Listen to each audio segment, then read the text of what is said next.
Assalamualaikum warahmatullahi wabarakatuh.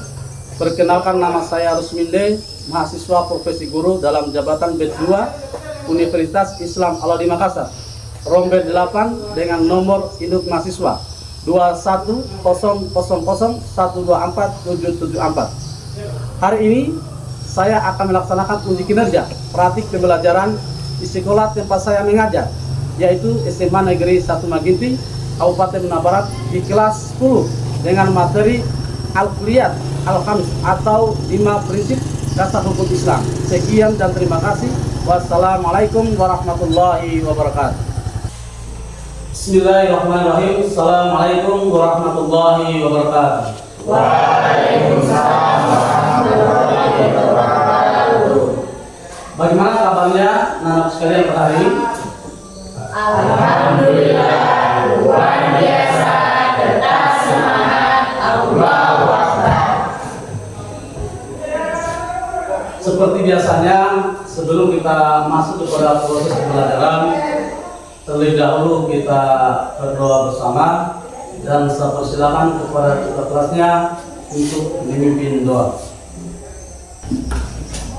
Teman-teman, sebelum kita belajar, marilah kita berdoa. Doa dimulai. Bismillahirrahmanirrahim.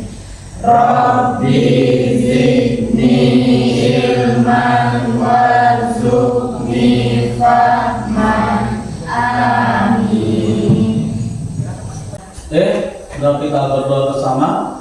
Mudah-mudahan apa yang kita pelajari pada hari ini, Allah Subhanahu wa Ta'ala memberikan pemahaman kepada kita semua, sehingga kita bisa mempraktekkan di dalam kehidupan kita sehari-hari. Bagaimana anak sekalian? Hari ini apa hari semua atau ada yang tidak?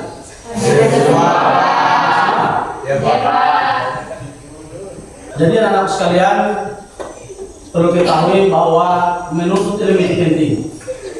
Kenapa saya mengatakan demikian?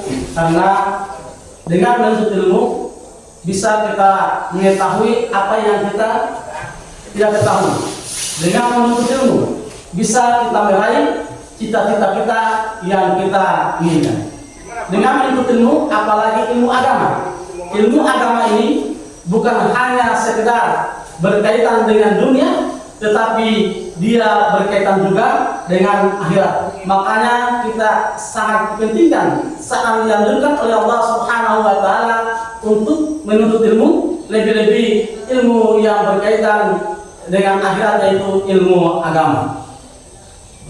Selanjutnya, apa kalian pahami tentang menjaga agama? Menjalankan semua perintah Allah. Coba Hasriani. Silakan Hasriani. Menjaga agama berarti berusaha sekuat tenaga untuk menjalankan semua perintah agama dan menjauhi segala larangannya. Ini bukan hanya sekedar menjalankan ibadah, tetapi juga mengimplementasikan nilai-nilai agama dalam kehidupan sehari-hari.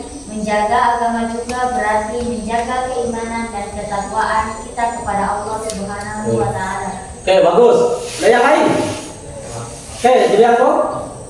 Menjaga agama adalah menjalankan perintah dan menjauhi larangan Allah Subhanahu wa Ta'ala. Oke, bagus. Selanjutnya, menurut kalian, mengapa penting bagi kita untuk menjaga agama? Menjaga agama sangat penting karena agar bisa mendapatkan kebahagiaan dunia dan kebahagiaan akhirat. Maksudnya seperti apa itu akan mendapatkan kebahagiaan dunia dan akhirat? Maksudnya dengan kita menjaga agama, kita akan mendapatkan kebahagiaan di dunia dan akhirat. Allah Subhanahu wa Ta'ala telah menjanjikan pahala yang besar bagi orang-orang yang bertakwa. Bagus. Selanjutnya yaitu dengan menjaga agama sangat penting karena untuk mendapatkan ketenangan hati. Maksudnya itu ketika kita melaksanakan perintah agama, kita akan memberikan ketenangan hati dan jiwa kita. Kita akan merasa lebih damai dan tidak mudah terpengaruh oleh godaan dunia. Oke, bagus sekali. Selanjutnya, bagaimana caramu menjaga agama dalam kehidupan sehari-hari? Yang pertama, menjalankan ibadah wajib. Ibadah wajib seperti apa? Bisa diberikan contoh? Misalnya salat 5 waktu, puasa Ramadan, zakat dan haji bagi. Oke, bagus sekali. Terus yang kedua, memperdalam ilmu agama. Maksudnya seperti apa itu memperdalam ilmu agama? Memperdalam ilmu agama itu dengan teruslah belajar tentang agama Islam agar pemahaman kita semakin mendalam. Oke, bagus sekali. Terima kasih. Selanjutnya, dari jawaban anak-anak sekalian tadi, maka tujuan pembelajaran kita pada hari ini adalah peserta didik dapat menjelaskan implementasi dalam menjaga agama atau hifz adil. Kemudian selanjutnya, sebelum kita masuk kepada kegiatan selanjutnya atau kegiatan inti, terlebih dahulu kita ice breaking dengan bersolawat kepada Nabi Muhammad SAW.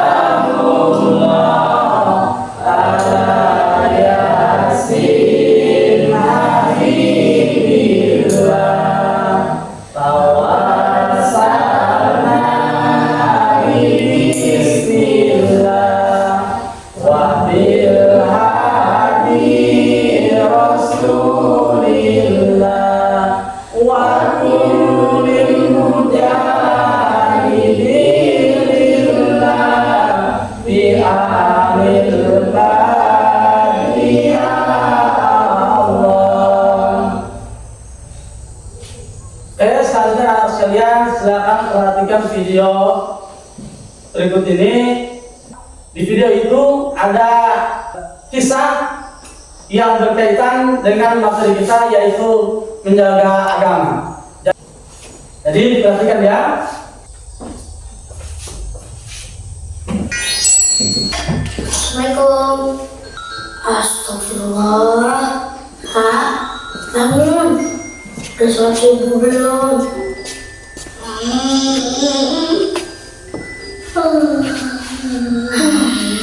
Keburu terang pula. As-sholatu khairum minan naum. Sholat lebih baik daripada tidur.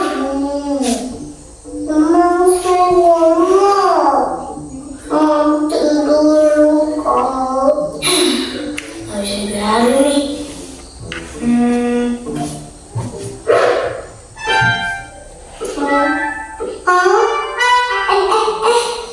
Kok hujan sih? Aduh, kirain mimpi hujan. Taunya hujan beneran ya, sampai basah. Apa gentengnya bocor ya?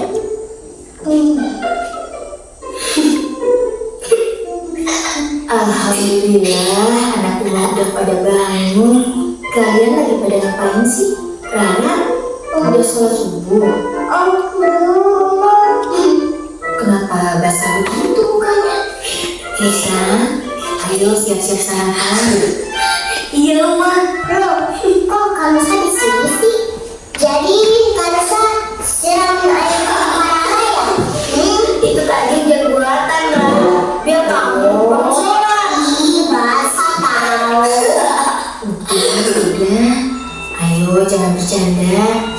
Rara, cepetan sholat. Nanti waktu subuhnya keburu habis loh. Kan Rara belum 7 tahun, boleh nggak sholat? Kata siapa mau sholat nggak apa-apa lah.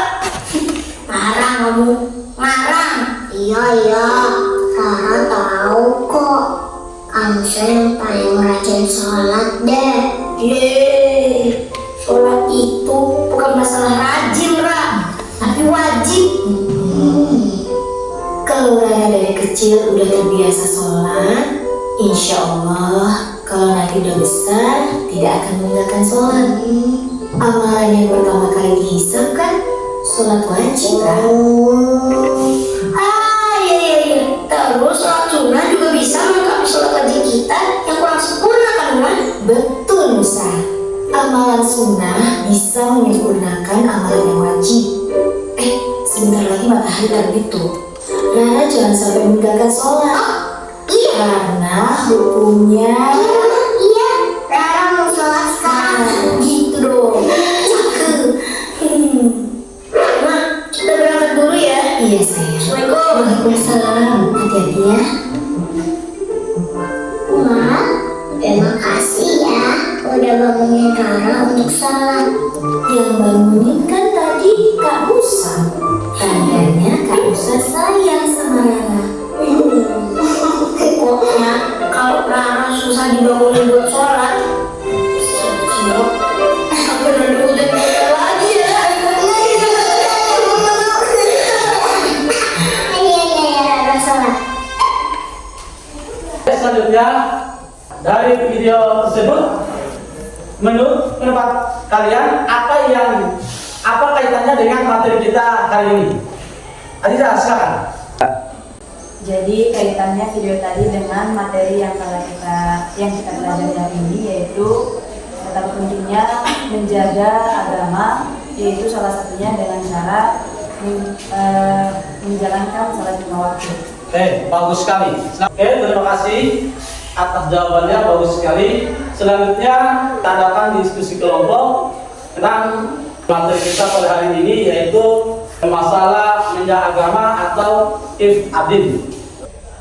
Selanjutnya Bapak Guru akan mengadakan diskusi. Saya bagi beberapa kelompok, yaitu 4 kelompok. Jadi setiap kelompok itu ada 4 orang, dan saya bagi kelompoknya itu menggunakan huruf abjad. Jadi kita mulai ya. B, C, D, A, B, C, D. Selanjutnya silakan dibuat kelompoknya menjadi 4 kelompok. Silakan dibuat kelompoknya.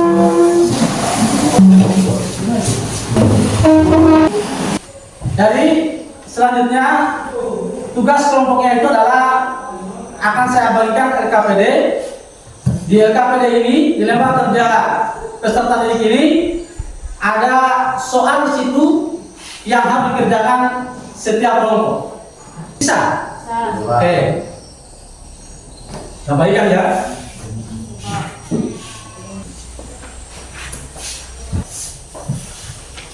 Oke, selanjutnya silakan anak-anak sekalian kerjakan soal yang ada di LKPD. Di situ ada kasus yang saya berikan. Dari kasus itu kalian menganalisis. Bisa?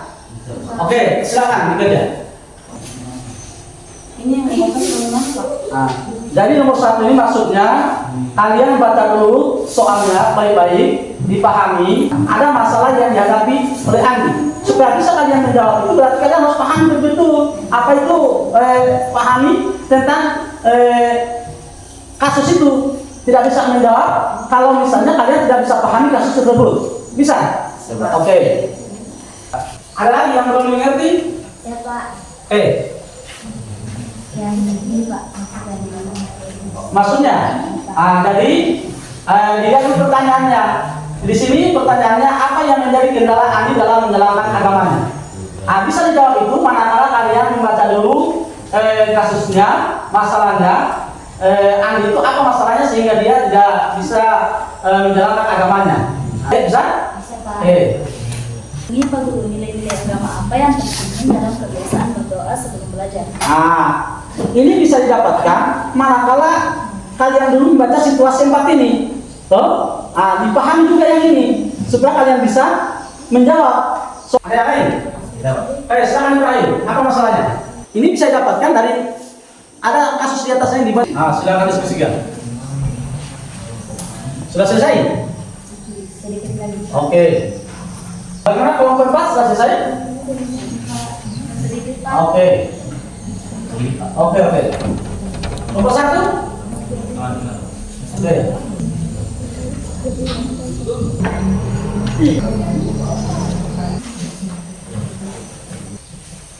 Kelompok 2 bagaimana? 3 sedikit? Ya Pak. 3 berapa pertanyaan? 1 Pak. 31, oke, selesaikan. Sudah selesai. Kalau sudah selesai, akan kalian presentasikan di depan dan semua kelompok harus maju di depan memaparkan hasil diskusinya tersebut. Selanjutnya saya persilakan kepada kelompok 1 untuk mempresentasikan hasil diskusinya. Silakan. Assalamualaikum warahmatullahi wabarakatuh. Waalaikumsalam warahmatullahi wabarakatuh. Terima kasih atas waktu yang diberikan kepada kelompok kami. Tentu saja Nur Azizah akan memaparkan materi dari situasi 1. Nur Azizah, persilakan. Terima kasih kepada moderator. Langsung saja saya akan membacakan untuk situasi yang pertama. Andi adalah seorang siswa kelas 10 yang rajin beribadah setiap hari waktu dengan tepat waktu. Namun akhir-akhir ini Andi mulai merasa bimbang. Teman-temannya sering mengajaknya untuk bermain game online hingga larut malam, bahkan di waktu sholat. Andi merasa tergoda untuk mengikuti ajakan teman-temannya. Di sisi lain, ia juga khawatir jika meninggalkan sholat. Jadi itu situasi untuk yang pertama. Langsung saya akan menjawab pertanyaan nomor 1. Di sini pertanyaannya, menurutmu masalah apa yang sedang dihadapi Andi? Jadi jawaban kami adalah di sini Andi sedang menghadapi konflik antara tuntutan agama dan pengaruh teman sebaya. Ia dihadapkan pada godaan untuk meninggalkan ibadah demi bersenang-senang bersama teman-temannya. Konflik ini sering dialami oleh remaja, terutama ketika mereka mulai memasuki masa pencarian jati diri dan ingin diterima dalam kelompok sosial. Pertanyaan kedua, jika kamu berada dalam posisi Andi, apa yang akan kamu lakukan? Jelaskan alasanmu. Jawabannya, jika saya berada di posisi Andi, saya akan mencoba untuk berkomunikasi dengan teman-teman saya, yaitu saya akan menjelaskan kepada teman-teman saya dengan baik dan sopan tentang pentingnya agama bagi saya. Saya juga akan mengajak mereka untuk melakukan kegiatan positif bersama, seperti belajar bersama atau mengikuti kegiatan ekstrakurikuler yang lebih bermanfaat. Pertanyaan ketiga, bagaimana cara Andi dapat tetap menjaga agamanya di tengah pengaruh teman-teman? Jawabannya yaitu, cara Andi menjaga agama di tengah pengaruh teman yaitu dengan memilih teman yang baik. Andi perlu bergaul dengan teman-teman yang memiliki nilai-nilai yang sama dan dapat saling mendukung dalam kebaikan. Kemudian menolak dengan tegas. Jika ajaran teman-temannya tidak sesuai dengan nilai-nilai agama, Andi harus berani menolak dan tegas namun tetap sopan. Serta yang terakhir, mencari kegiatan positif. Misalnya, Andi dapat mengisi waktu luangnya dengan kegiatan-kegiatan positif seperti mengikuti kegiatan keagamaan di sekolah atau komunitas atau mengembangkan minat dan bakat. Saya kembalikan kepada moderator. Kemudian pertanyaan yang keempat akan dijawab oleh Saudara Julianto. Julianto, saya persilakan. Terima kasih kepada moderator. Saya akan menjawab pertanyaan nomor 4. Jadi pertanyaannya adalah, apa saja dampak positif yang akan diperoleh Andi jika ia tetap konsisten dalam menjaga agamanya? Jadi jawabannya adalah ketenangan hati. Dengan menjalankan agama, Andi akan lebih tenang dan damai dalam hidupnya. Yang kedua, perlindungan dari Allah. Allah Subhanahu wa Ta'ala akan selalu melindungi orang-orang yang beriman dan bertakwa. Kemudian yang ketiga, keberkahan dalam hidup. Orang yang beragama cenderung mendapatkan keberkahan dalam segala urusannya. Dan yang keempat, teladan bagi orang lain. Andi dapat menjadi contoh yang baik bagi teman-temannya dan orang-orang di sekitarnya. Terima kasih. Saya kembalikan kepada moderator. Itulah hasil kerja kelompok kami. Saya kembalikan kepada kelompok lain jika mau menganggapi kerja kelompok kami. Saya silakan. Jika tidak ada, saya tutup. Sekian dan terima kasih. Wassalamualaikum warahmatullahi wabarakatuh. Waalaikumsalam warahmatullahi wabarakatuh. Selanjutnya saya persilakan kepada kelompok 2 untuk tampil ke depan untuk mempresentasikan hasil diskusinya. Silakan. Assalamualaikum warahmatullahi wabarakatuh. Waalaikumsalam warahmatullahi wabarakatuh. Terima kasih kasih kepada Pak Guru dan teman-teman sekalian yang telah memberikan kami waktu untuk menjelaskan materi tentang situasi 2. Selanjutnya saya akan persilakan kepada Hasriani untuk menjelaskan situasi 2. Hasriani, saya persilakan.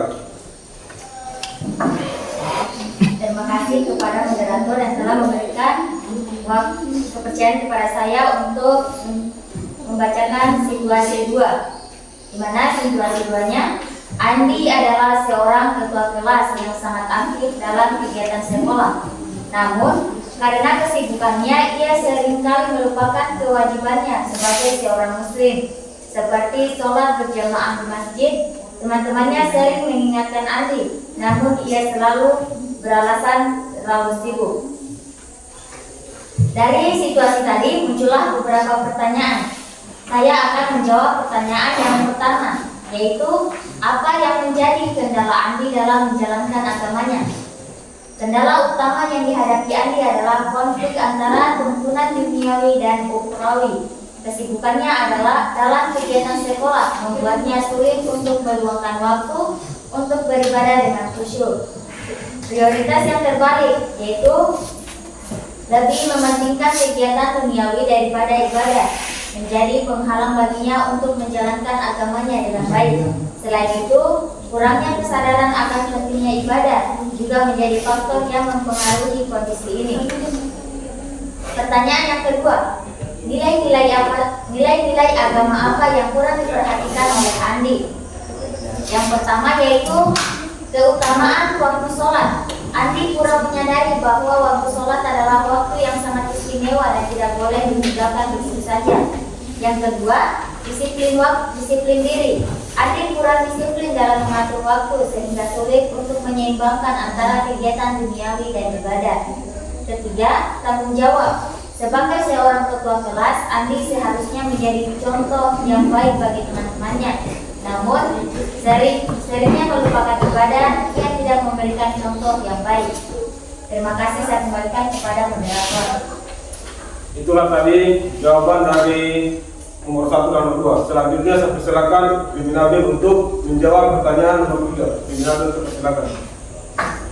Baik, terima kasih kepada moderator. Saya akan menjawab pertanyaan bagian ketiga, yaitu bagaimana cara Andi dapat menyeimbangkan antara kegiatan sekolah dan ibadah. Jawabannya, Andi dapat menyeimbangkan antara kegiatan sekolah dan ibadah dengan cara 1. Membuat jadwal yang teratur. Maksudnya, Andi perlu membuat jadwal yang jelas dan realistis untuk kegiatan sekolah dan ibadah. Dengan jadwal yang teratur, ia dapat membagi waktu dengan lebih efektif. Kedua, memanfaatkan waktu luang. Maksudnya, Andi dapat memanfaatkan waktu luang yang ada, misalnya saat istirahat sekolah atau sebelum tidur untuk beribadah. Yang ketiga, mencari solusi kreatif. Maksudnya, jika merasa kesulitan untuk meluangkan waktu untuk sholat berjamaah di masjid, Andi dapat mencoba sholat berjamaah di sekolah atau di rumah bersama keluarga. Itulah tadi jawaban dari nomor 3. Selanjutnya saya persilakan kita untuk menjawab pertanyaan dari nomor 4. Terima kasih kepada moderator yang telah memberikan kesempatan untuk membaca dan menjawab pertanyaan nomor 4. Pertanyaannya yaitu, apa dampak yang mungkin terjadi jika Andi terus mengabaikan kewajibannya sebagai seorang muslim? Jawabannya, jika Andi terus mengabaikan kewajibannya sebagai seorang muslim, maka ia akan mengalami beberapa dampak negatif, antara lain, yang pertama, hati menjadi keras. Jika terus-terus menunda atau meninggalkan sholat, hati Andi akan menjadi keras dan sulit untuk menerima hidayah. Yang kedua, dosa. Meninggalkan sholat adalah dosa besar. Jika terus dilakukan, dosa ini akan menumpuk dan dapat merugikan diri Andi sendiri di akhirat nanti. Yang ketiga, hilangnya keberkahan. Ibadah adalah sumber keberkahan jika ibadah ditinggalkan. Itulah tadi hasil diskusi dari kelompok kami, yaitu tentang situasi 2. Saya persilakan kelompok 1, 3, dan 4 untuk menanggapi hasil diskusi kelompok kami. Jika tidak ada yang menanggapi, saya tutup dengan ucapan Assalamualaikum warahmatullahi wabarakatuh. Waalaikumsalam. Selanjutnya saya persilakan kepada kelompok 3 untuk mempresentasikan hasil diskusinya, yaitu situasi 3. Assalamualaikum warahmatullahi wabarakatuh. Waalaikumsalam warahmatullahi wabarakatuh. Saya ucapkan terima kasih kepada Pak Guru telah memberikan kami waktu untuk mempresentasikan hasil diskusi kami. Bersingkat waktu, langsung saja materi akan dipaparkan oleh ketiga anggota saya, dimulai dari Dian. Saya persilakan. Jadi pada situasi 3, Budi adalah seorang remaja yang sangat peduli dengan penampilan. Ia selalu mengikuti tren fashion terbaru dan ingin terlihat keren di mata teman-temannya. Namun pakaian yang ia kenakan seringkali tidak sesuai dengan ajaran agama. Jadi pertanyaan yang pertama itu, nilai-nilai agama apa yang bertentangan dengan perilaku Budi? Jadi jawabannya dari kelompok kami, perilaku Budi yang sering menggunakan pakaian yang tidak sesuai dengan ajaran agama bertentangan dengan beberapa nilai agama, antara lain yang pertama, menutup aurat. Agama mengajarkan untuk menutup aurat, yaitu bagian tubuh yang harus disembunyikan dari pandangan orang lain yang bukan mahram. Pakaian yang terlalu terbuka atau ketat dapat dianggap tidak menutup aurat. Yang kedua, kesederhanaan. Agama menganjurkan untuk hidup sederhana dan tidak berlebihan, termasuk dalam berpakaian. Mengikuti tren fashion yang terus berubah dan mengenakan pakaian yang mahal dapat dianggap sebagai bentuk kemewahan yang berlebihan. Ketiga, menjaga kehormatan. Pakaian yang sopan dan sesuai dengan norma agama akan menjaga kehormatan diri sendiri dan keluarga. Pakaian yang terlalu mencolok atau provokatif dapat merusak reputasi dan memberikan kesan yang tidak baik. Terima kasih. Itulah jawaban nomor 1. Selanjutnya jawaban nomor 2 akan dijawab oleh Ali. Saya akan menjawab pertanyaan nomor 2, yaitu pertanyaannya, apa yang harus dilakukan Budi agar penampilan tetap menarik namun tetap sesuai dengan ajaran agama? Jawabannya, Budi dapat tetap tampil menarik namun tetapi sesuai dengan ajaran agama dengan cara memilih pakaian yang sesuai. Budi dapat memilih pakaian yang modis namun tetapi menutup aurat dan tidak terlalu ketat. Selanjutnya pertanyaan terakhir akan dijawab oleh Harma. Selanjutnya pertanyaan ketiga, bagaimana cara Budi menjelaskan kepada teman-temannya tentang pentingnya berpakaian yang sesuai dengan agama? Jawabannya, Budi dapat menjelaskan kepada teman-temannya tentang pentingnya berpakaian yang sesuai dengan agama dengan cara 1. Memberikan contoh yang baik. Dengan menunjukkan bahwa berpakaian sesuai agama tidak berarti membosankan, Budi dapat mencontoh yang baik bagi teman-temannya. Kedua, menjelaskan manfaat berpakaian sesuai agama. Budi dapat menjelaskan bahwa berpakaian sesuai agama dapat memberikan ketenangan hati, menjaga kehormatan diri dan mendapatkan ridho Allah Subhanahu wa taala, serta merupakan kewajiban seorang muslim untuk menutup aurat. Terima kasih. Itulah pemaparan materi kami mengenai situasi 3. Saya persilakan kelompok 1, 2, dan 4 untuk memberikan sanggahan atau memberikan pertanyaan. Saya persilakan.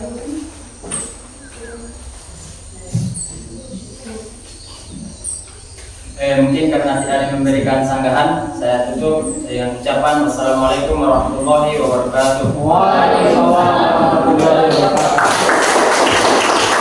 Saya persilakan kepada kelompok 4 untuk mempresentasikan hasil diskusinya tentang situasi 14. Baik, bismillahirrahmanirrahim. Assalamualaikum warahmatullahi wabarakatuh. Waalaikumsalam warahmatullahi wabarakatuh. Syukur kita panjatkan atas kehadiran Allah Subhanahu wa taala karena telah memberikan kami kesehatan dan kesempatan sehingga kami dapat berkumpul di kelas kami yang tercinta ini. Yang kami hormati para Muslimin selaku beragama dan teman-teman sekalian yang saya banggakan. Pertama-tama di sini kami dari kelompok 4 akan mempresentasikan hasil diskusi kami pada situasi 4. Di situ mempersingkat waktu, langsung saja saya persilakan kepada Eka Amalia Putri. Terima kasih kepada moderator. Situasi 4. Citra adalah seorang siswa yang sangat cerdas dan berprestasi. Ia selalu mendapatkan peringkat tertinggi di kelasnya. Namun, karena terlalu fokus pada pelajaran, Citra seringkali lupa untuk berdoa sebelum belajar. Dari situasi ini muncul beberapa pertanyaan. Yang pertama, mengapa berdoa sebelum belajar sangat penting? Jawabannya, Berdoa sebelum belajar adalah sebuah kebiasaan yang sangat dianjurkan dalam agama. Ada beberapa alasan mengapa berdoa sebelum belajar sangat penting. Di antaranya mencari berkah Allah. Dengan berdoa kita memohon kepada Allah Subhanahu wa taala agar diberikan kemudahan dalam belajar, dimudahkan dalam memahami pelajaran, dan diberikan ingatan yang kuat. Yang kedua, menumbuhkan rasa syukur. Berdoa sebelum belajar mengajarkan kita untuk bersyukur atas nikmat ilmu yang telah diberikan oleh Allah Subhanahu wa taala. Yang ketiga, menumbuhkan rasa rendah hati. Berdoa membuat kita sadar bahwa segala kemampuan dan keberhasilan yang kita raih adalah berkat dari Allah Subhanahu wa taala, bukan semata-mata karena usaha kita sendiri. Yang keempat, menciptakan suasana hati yang tenang. Berdoa dapat menenangkan pikiran dan hati sehingga kita dapat belajar dengan lebih fokus dan efektif. Terima kasih. Baik, itulah pertanyaan yang pertama. Pertanyaan yang kedua akan dibawakan oleh Lukas. Di sini saya akan menjawab pertanyaan yang kedua. Pertanyaannya, nilai-nilai agama apa yang tercermin dalam kebiasaan berdoa sebelum belajar? Jawabannya, kebiasaan berdoa sebelum belajar mencerminkan beberapa nilai agama antara lain. Yang pertama, takwakala. Berdoa menunjukkan bahwa kita bertakwakala kepada Allah Subhanahu wa taala, yaitu berserah diri dan banyak bahwa segala urusan kita ada di tangannya. Yang kedua, iman.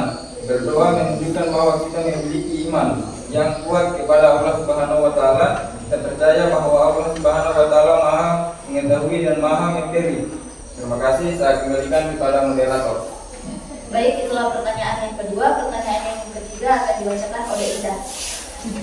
Terima kasih. Pertanyaan ketiga adalah bagaimana cara kita menyimbangkan antara belajar dan beribadah. Di sini saya akan menjawab pertanyaan itu. Citra dapat menyimbangkan antara belajar dan beribadah dengan cara membuat jadwal yang teratur. Citra dapat membuat jadwal belajar yang realistis dan menyisihkan waktu khusus untuk beribadah. Yang kedua, manfaatkan waktu yang luang. Citra dapat manfaatkan waktu luang yang ada, misalnya sebelum tidur atau setelah bangun tidur, untuk berdoa dan membaca Al-Quran. Itulah jawaban saya kembalikan kepada moderator. Baik, itulah hasil diskusi kami dari kelompok 4. Di sini saya selaku moderator akan memberikan kesempatan kepada kelompok 1, 2, dan 3 untuk memberi sanggahan kepada kelompok kami. Saya persilahkan. Baik, jika tidak ada sanggahan, kami tutup dengan ucapan wabillahi taufiq wal hidayah. Wassalamualaikum warahmatullahi wabarakatuh. Waalaikumsalam warahmatullahi wabarakatuh. Itulah hasil diskusi kita bersama. Jadi tadi saya mendengar jawabannya, semua sudah bagus semua, sangat luar biasa. Berarti kalian ini betul-betul memahami soal yang diberikan oleh Bapak Guru. Hanya saya juga akan menambahkan sedikit tentang jawaban kelompok-kelompok yang telah tampil tadi. Yang pertama yaitu mengenai situasi 1. Di sini situasi 1 ini adalah di situ dia menjaga agama di tengah pengaruh, memang sebaya memang membutuhkan usaha yang ekstra. Namun dengan niat yang kuat dan dukungan dari orang yang dekat, hal ini sangat mungkin dilakukan. Andi dapat mengatasi masalahnya dengan cara berkomunikasi dengan teman-teman, mencari dukungan dari orang tua atau guru, memperdalam ilmu agama, membuat jadwal teratur. Kemudian situasi 2, masalahnya adalah Andi perlu menyadari bahwa kesibukan dalam kegiatan sekolah bukanlah alasan yang cukup untuk meninggalkan kewajiban beribadah. Karena kewajiban beribadah ini adalah suatu hal yang tidak bisa ditinggalkan. Kegiatan apa, sesibuk apapun kegiatan kita, sesibuk apapun kegiatan kita, harus kita luangkan waktu kita untuk beribadah, karena ini adalah ibadahnya kewajiban yang paling utama. Kemudian situasi 3, menjadi seorang remaja yang peduli dengan penampilan yang wajar. Memang pada hakikatnya kita Islam ini mengajarkan kepada kita untuk selalu berpakaian sopan santun yang rapi, yang sopan santun rapi dan mengikuti kepada syariat agama. Kita tidak boleh berpakaian tetapi secara syariat agama itu dikategorikan sebagai dosa. Karena kenapa? Berpakaian tetapi tidak menutup aurat. Berpakaian yang auratnya dinampakkan, itu secara syariat Islam memang tidak diperbolehkan. Makanya di situasi 3 ini pelajaran yang perlu kita ambil, bagaimana kita berpakaian sesuai dengan syariat Islam atau sesuai dengan tuntunan Islam. Situasi keempat, memang kita sewajarnya ketika sebelum belajar harus memang kita berdoa. Kita awali yang berdoa bersama. Tujuannya apa? Supaya apa yang kita pelajari itu dapat diberikan pemahaman oleh Allah Subhanahu wa taala dan juga bisa kita realisasikan atau kita praktekkan di dalam kehidupan kita sehari-hari. Saya kira itu mungkin tambahan dari jawaban anak-anak sekalian. Tanpa itu jawaban itu tanpa menurut hasil diskusi kalian tadi. Selanjutnya saya akan berikan juga sedikit materi yang berkaitan dengan menjaga agama atau hifz adin. Jadi di sini menjaga agama adalah menjaga semua hal yang berkaitan dengan agama. Artinya apa? Dengan menjaga agama berarti kita menjaga hubungan kita dengan Allah Subhanahu wa taala. Bagaimana kita menjaga agama itu? Tentunya dengan menjalankan apa yang diperintahkan Allah Subhanahu wa taala dan menjauhi apa yang dilarang oleh Allah Subhanahu wa taala. Perintah seperti apa yang dimaksud di sini adalah perintah seperti yang termuat dalam rukun Islam, yaitu perintah sholat, puasa, zakat, dan haji. Itu ketika kita sudah merealisasikan, melaksanakan, mempraktekkan itu, maka berarti kita. Kemudian selanjutnya, bahwa hal-hal yang perlu kita ketahui ketika kita dikatakan menjaga agama, bahwa menjaga hubungannya kita dengan Allah Subhanahu wa taala. Bagaimana kita menjaga hubungan kita dengan Allah Subhanahu wa taala? Tentunya itu dengan menjalankan perintahnya dan menjauhi apa dilarangnya. Kedua yaitu menegakkan dan membela agama Islam dari berbagai penyimpangan dan berjuang fisabilillah. Kemudian selanjutnya, apa sih manfaatnya menjaga agama? Tentunya ada manfaatnya bagi kita. Ada manfaatnya. Manfaatnya kita menjaga agama. Yang pertama itu adalah agama Islam menjadi pedoman hidup kita. Yang kedua, agama Islam terpelihara dari dakwah Islam. Yang ketiga, dijauhi dari berbagai hal yang merusak ajaran Islam. Yang selanjutnya adalah implementasi dalam kehidupan sehari-hari tentang yang berkaitan dengan menjaga agama. Berarti misalnya yaitu di sekolah harus belajar dengan sungguh-sungguh, bergaul dengan teman yang baik dan menghormati guru. Selanjutnya adalah implementasi yang kedua tentang menjaga agama dalam kehidupan sehari-hari adalah keluarga, berbakti kepada orang tua, menyayangi saudara dan menjaga silaturahmi kepada sesama manusia. Yang keempat, yang ketiga adalah bermasyarakat. Bermasyarakat sifatnya adalah berperan aktif dalam kegiatan masyarakat dan menjaga kerukunan.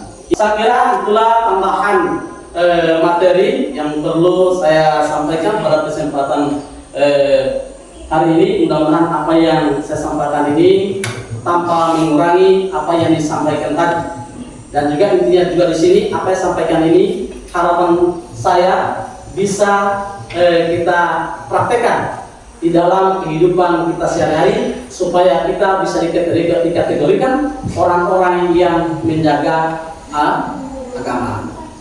Jadi saya persilakan kepada Erni untuk memberikan kesimpulan terkait dengan materi kita pada hari ini, yaitu menjaga agama. Silakan Erni. Baik, terima kasih kepada Pak Guru yang telah memberikan saya kesempatan untuk memberikan kesimpulan pada materi kami pagi hari ini. Kesimpulan kesimpulan yang dapat saya ambil pada materi pagi hari ini yaitu kita dapat menjaga agama dan komitmen untuk menjalankan semua perintah agama dan menjauhi larangannya dalam kehidupan sehari-hari. Implementasinya juga tidak hanya sebatas menjalankan ibadah formal, tetapi juga mencakup seluruh aspek kehidupan. Baik, itu saja kesimpulan yang dapat saya berikan kepada Bapak Guru. Kurang dan lebihnya mohon dimaafkan. Terima kasih. Oke, selanjutnya pembelajaran apa yang diperoleh hari ini? Jadi pembelajaran yang kita dapat peroleh pada hari ini yaitu bagaimana pentingnya kita sebagai umat Islam menjaga agama atau hifz ad-din. Oke, bagus sekali. Terima kasih. Selanjutnya, apa hal yang baru yang dipelajari hari ini? Ya, silakan Ibrahim. Jadi hal baru yang dapat dipelajari hari ini itu yaitu mencakup menjalankan ibadah wajib, menjauhi larangan agama, serta mengamalkan nilai-nilai Islam dalam segala aspek kehidupan. Oke, bagus sekali. Terima kasih. Selanjutnya, bagaimana perasaan dengan pembelajaran hari ini? Oke, silakan. Perasaan saya dalam pembelajaran hari ini yaitu saya sangat senang karena saya mendapatkan ilmu baru yang hari ini kita pelajari yaitu menjaga agama atau hifz ad-din. Oke, terima kasih. Selanjutnya saya akan menyampaikan materi pertemuan kita minggu depan yaitu adalah menjaga riba. Saya kira cukup sekian pertemuan kita pada pagi hari ini.